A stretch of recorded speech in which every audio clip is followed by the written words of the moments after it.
दिल्लीमध्ये सुरू असलेलं आंदोलन चिघळलेलं आहे आणि या सगळ्या प्रकरणानंतर आता राज्यभरातून वेगवेगळ्या प्रतिक्रिया उमटताना आपल्याला पाहायला मिळते। आपल्यासोबत शेकापच्या राज्य प्रवक्ता चित्रलेखा पाटील आहेत, आपण त्यांच्याशी बोलत। मॅडम, दिल्लीमध्ये तुम्ही होतात, इतके दिवसापासून त्या आंदोलनातही सक्रियपणे सहभागी होता, मात्र आज ज्या पद्धतीने हे आंदोलन चिघळले याकडे कसं बघताय? नाही, हे फारच दुर्दैवी आहे।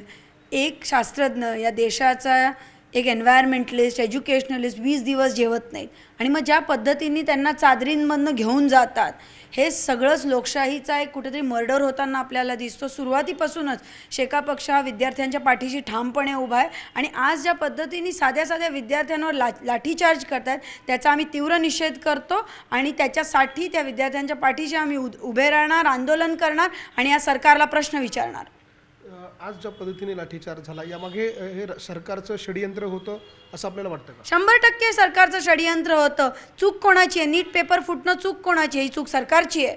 मग त्यांनी किमान जाऊन आंदोलकांशी बोललं पाहिजे, चर्चा केली पाहिजे। खरं तर बिचाऱ्या मुलांची मागणी काय आहे? फक्त एक राजीनामा। आणि आज इतकी मस्ती, इतकी घमंड या सरकारला चढले की तेवढी सुद्धा ते द्यायला मागत नाही। पण ज्या पद्धतीने विद्यार्थ्यांवरती लाठीचार्ज केला जातो, आपण त्याची जर चित्र दृश्य बघितली तर अमानुषपणे मारहाण विद्यार्थ्यांना त्या ठिकाणी केली जाते। मग यामागे काही राजकारण असं आपलं वाटतं? 100%।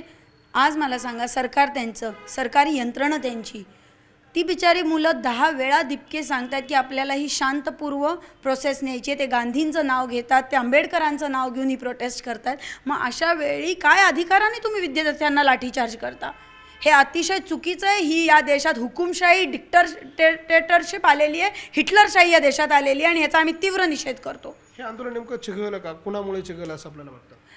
सरकारमुळे चिघळलं। त्यांनी विद्यार्थ्यांशी बोललं पाहिजे होतं। सगळ्यात पहिले तर नीटचा पेपर फुटणं म्हणजे ही सरकारची अपयश आहे। त्यांना दुसऱ्या परराज्यात जाऊन मेलोडी देता येते, पण स्वतःच्या राज्यातला पेपर वाचवता येत नाही। आज कितीतरी मुलं बिचारी वर्षोनवर्ष मेहनत करतात त्या नीटची परीक्षा द्यायला, क्लासेस लावतात, फीस भरतात। ते नीटचा पेपर फुटला तर फुटला, परत जेव्हा विद्यार्थी आले तेव्हा त्यांना किती त्रास दिला, त्यांच्याशी बोलायला आले नाही। पूर्वी पण अशी अनेक आंदोलनं झाली, असं नाही आहे की देशात आंदोलन झालं। लोकशाही म्हटल्यावर आंदोलन होणार, लोक प्रश्न विचारणार।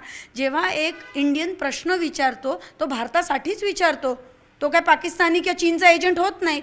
आज सगळीकडे हे नरेटिव्ह केलं जातं आहे, तरी तुम्ही त्यांच्याशी बोलायला आले नाही। प्रकृती एवढी बिघडली। आज नेहा म्हणून एक मुलगी, ती JNUची रिसर्चर आहे, ती 20 दिवस जेवलेली नाही आहे। तिची प्रकृती एका महिलेची तुम्ही विचारायला येत नाही। मग देश कुठे चाललं आहे? म्हणजे असं म्हणायची वेळ आली की ब्रिटिशर बरे होते। तुमची भूमिका काय आता?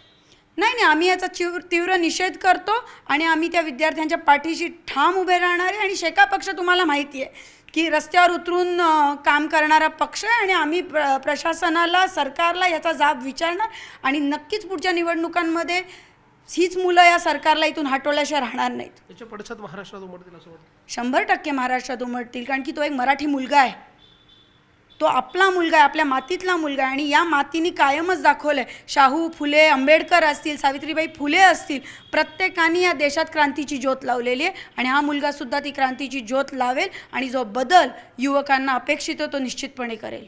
आपण बघतोय आपल्यासोबत चित्रलेखा पाटील होत्या, त्यांनी अगदी स्पष्टपणे आपली भूमिका मांडलेली आहे की सरकारने ज्या पद्धतीने या विद्यार्थ्यांवरती अमानुषपणे मारहाण केला आहे हे षडयंत्र होतं आणि त्यामुळे येणाऱ्या काळामध्ये सरकारला याची किंमत चुकवावी लागेल, अशा प्रकारची भूमिका, अशा प्रकारचं प्रतिक्रिया जी आहे ती त्यांच्याकडनं पाहायला मिळते।